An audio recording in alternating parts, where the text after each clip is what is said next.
Mtazamaji wa Jambo TV, hapa ni katika viunga vya mahakama ya rufani jijini Dar es Salaam. Ni mahakama ya juu kabisa katika mfumo wa mahakama nchini Tanzania. Tumefika hapa kwa ajili ya jambo moja tu ambalo limetufikisha hapa, kwa ajili ya kufuatilia kuhusiana na kesi ambayo inapinga uhalali wa kikatiba wa marekebisho ya kifungu cha 7 cha sheria ya utekelezaji wa haki za msingi na wajibu kwa maana ya BRADEA, ambayo yalifanyika kupitia sheria ya marekebisho ya sheria mbalimbali namba 3 ya mwaka wa 2020. Sasa labda pengine nikupitishe kwenye shauri hili ambalo limeonekana kuwa ni la muda mrefu na leo hii linakuja hapa. Na kumbuka kusikilizwa kwa rufaa hii ya kiraia nambari 134 ya mwaka 2022, ambayo kwa mhalisia ni kwamba imesubiriwa kwa muda mrefu sana, inahusisha haki za huduma ya maarufu kabisa, na mhusika wa kwanza ambaye alileta shauri hili hapa ni wakili Onesmo Ole Ngurumwa, ambaye alileta hapa akimshtaki mwanasheria mkuu wa serikali. Na shauri hili ambalo limepangwa kusikiliza siku ya leo Mei 13 mwaka wa 2025 katika viunga hivi vya mahakama ya rufani hapa nchini. Na shauri hili limepangwa kusikilizwa mbele ya jopo la majaji watatu wa mahakama ya rufani wakiongozwa na Jaji Levira JA, lakini atakuwepo pia Jaji Rumanyika JA pamoja na Jaji Ngwembe JA, na ambapo wakili Onesmo Ole Ngurumwa kutoka kituo cha THRDC yeye atakuwa anaongozwa na mawakili mashuhuri kabisa wakiongozwa na profesa mstaafu Isa Shivji, lakini pia ndani yake atakuwepo wakili mwandamizi Mpale Mpoki, lakini pia yuko wakili Dr. Rugemeleza Mshala pamoja na wakili John Baniel Seka. Na kwa nini hasa ambapo tunasema tuko hapa na tunasema ni kesi ambayo inasubiriwa na watu wengi sana? Hii ndio swali kubwa ambalo unaweza ukasema, na unaweza ukaona kuna masini wakubwa ambao wako hapa na ni kesi ambayo inahusu rufani. Kesi ikifika katika eneo hili unafahamu kabisa kwamba msingi wake utakuwa umeanza kwenye mahakama kuu ya Tanzania ama mahakama nyingine za chini mpaka ikafika kwenye mahakama kuu, na mahakama kuu pengine kuna upande haujaridhika na maamuzi, hali ambayo imepelekea kufika katika mahakama ya rufani. Kwa msingi huu, kwa maana ya kesi kuileta hapa Onesmo Ole Ngurumwa, maana yake ni kwamba hakukubaliana na maamuzi yaliyofanyika katika mahakama kuu ya Tanzania masjala ndogo ya Dar es Salaam. Sasa msingi ama usuli wa kesi yenyewe unatokana na maamuzi ya tarehe 19 Juni mwaka wa 2021, ambapo serikali ya Tanzania ilitangaza sheria zilizoandikwa kwenye gazeti la serikali na sheria nyinginezo, marekebisho sura namba 3 ya sheria ya mwaka 2020, ambayo ilileta mabadiliko makubwa ya haki za msingi na sheria ya utekelezaji wa majukumu kupitia nyongeza vifungu vya 4(2), 4(3), 4(4) na 4(5). Chini ya kifungu cha 4(2), shauri lolote ambalo liliwasilishwa mahakama kuu lazima sasa lijumuishe kati ya kiapo na muombaji akielezea jinsi ya madai ya ukiukaji wa haki za kikatiba chini ya ibara ya 12 hadi ibara ya 29 ya Katiba ya Jamhuri ya Muungano wa Tanzania. Lakini pia kwa mujibu wa taarifa ambayo ilitolewa na THRDC ilieleza kwamba muombaji kwa maana akielezea jinsi ya madai ya ukiukwaji wa haki za kikatiba chini ya ibara hizo ambazo nimekutajia, ibara ya 12 na ibara ya 29 ya Katiba ya Jamhuri ya Muungano wa Tanzania, ambayo anasema imewaathiri watu binafsi kupitia kifungu cha 4(3) ambacho kiliongeza zaidi wigo wa maslahi ya umma, na ni kesi ya kumtaka mtu yeyote anayetaka kufungua kesi chini ya ibara ya 26(2) ya Katiba ya Jamhuri ya Muungano wa Tanzania kwamba ni lazima pia ifuate ibara ya 30(3) inayodai kufichuliwa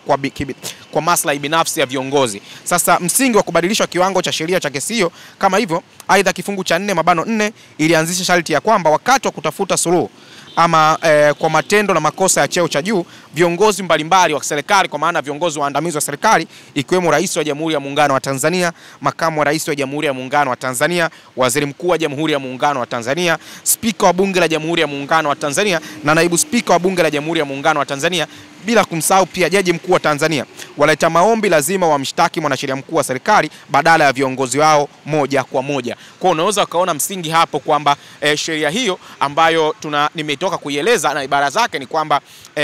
Jamhuri inasema kama endapo unahitaji kumshtaki rais, unahitaji kumshtaki makamu wa rais, waziri mkuu, spika wa bunge, naibu spika, jaji mkuu wa Tanzania, basi hautowashtaki wao moja kwa moja. Yani kwenye hati yako ya mashtaka hakitokuwepo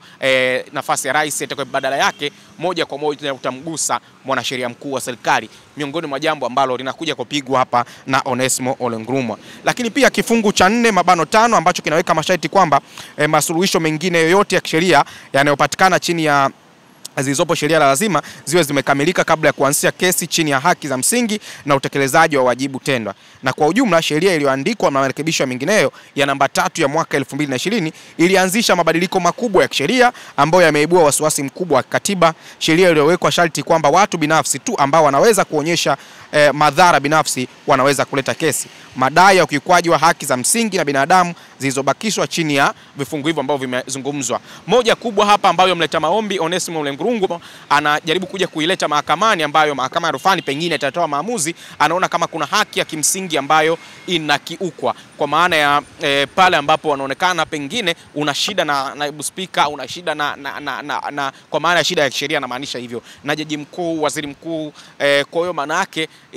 ulikuwa na matumanio pengine ya kuleta jina lake moja kwa moja, kwamba kama mimi Raidhan Mohamed namshtaki spika wa bunge la Jamhuri ya Muungano wa Tanzania, ama namshtaki naibu spika, natamani aje mwenyewe moja kwa moja hapa mahakamani, ama aje kujitetea mwenyewe, lakini badala yake miongozo ya kisheria sasa ambayo ilifanywa marekebisho mwaka wa 2020 inataka umjumlishe mwanasheria mkuu wa serikali, jambo ambalo waleta maombi katika mahakama hii pengine wakubaliani na hicho ambacho kichopo. Sasa maamuzi ya mahakama kuu yalikuwaje? Hilo ni swali ambalo unaweza ukajiuliza. Tarehe 15 Juni mwaka 2022 mahakama kuu ya Tanzania masjala ndogo ya Dar es Salaam ilitoa uamuzi wake katika kesi hiyo kwamba vifungu vya 4(2), 4(3), 4(4) pamoja na 4(5) vya sheria ya utekelezaji wa haki za msingi na wajibu zinaendana na katiba na vyombo vya kimataifa vya haki za binadamu. Mahakama ilitupilia mbali ombi hilo kwa kuzingatia msingi wa 6 muhimu. Kwanza, iligundua kuwa masharti mapya inayokamilisha kuunganisha ibara ya 26(2) na 30(3) za katiba. Pili, kwamba mahitaji kuonyesha maslahi binafsi tayari ni asili katika kifungu cha 26(2). Na tatu, kwamba marekebisho kuendana na kanuni za mgawanyo wa madaraka, utawala wa sheria na haki za binadamu za kimataifa viwango vya 4 kwamba kuna tekeleza na vinakiuka katiba. Lakini wakati huo pia mahakama ilitupilia mbali maombi hayo na kwamba kuelekeza mashtaka kwa mwanasheria mkuu wa serikali wakati wa kutafuta suluhu dhidi yake. Maafisa wakuu wa serikali wanafaa kwa mujibu wa katiba na kwamba mahitaji ya kutoka nje ya masuluhisho ya ndani yanauiana na taratibu kama vile ya tume za haki za binadamu na utawala bora, na hatimaye kwamba marekebisho yalitungwa kwa nia njema na hivyo ndivyo kulinda chini ya ibara 30(2) ya katiba. Kwa kutoridhishwa na uamuzi huo, sasa moja kwa moja wakili Onesmo Ole Ngurungu ndo amekata rufaa katika mahakama hii ya rufaa ya Tanzania jijini Dar es Salaam mwaka 2022, ambao kesi hiyo sasa inakuja kusikilizwa leo. Kwa hiyo mahakama kuu ya Tanzania ilitoa maamuzi kwamba bunge la Jamhuri ya Muungano wa Tanzania na jamhuri kwa ujumla wake lilikuwa sahihi kueleza kwamba rais wa Jamhuri ya Muungano wa Tanzania, makamu wa rais wa Jamhuri ya Muungano wa Tanzania, waziri mkuu wa Jamhuri ya Muungano wa Tanzania, spika wa bunge la Jamhuri ya Muungano wa Tanzania, naibu spika wa bunge la Jamhuri ya Muungano wa Tanzania na jaji mkuu, ni kwamba hawa pengine hawataki kushtakiwa moja kwa moja katika mahakama. Badala yake, kama una shida na wao ama kutokana na maamuzi ambao wameyafanya wakiwa madarakani, basi unapaswa kumshtaki mwanasheria mkuu wa serikali. Kwa hiyo mahakama kuu ya Tanzania masjala ndogo ya Dar es Salaam ilitoa maamuzi kwamba uamuzi huo ulikuwa sahihi, jambo ambalo Onesmo hakukubaliana nalo, na mwisho wa siku amekuja kukata rufani hapa na kesi yake inaanza kusikilizwa leo katika mahakama hii chini ya majaji watatu. Ni kesi iliyofunguliwa mwaka 2022 na inaanza kusikilizwa leo katika mahakama hii.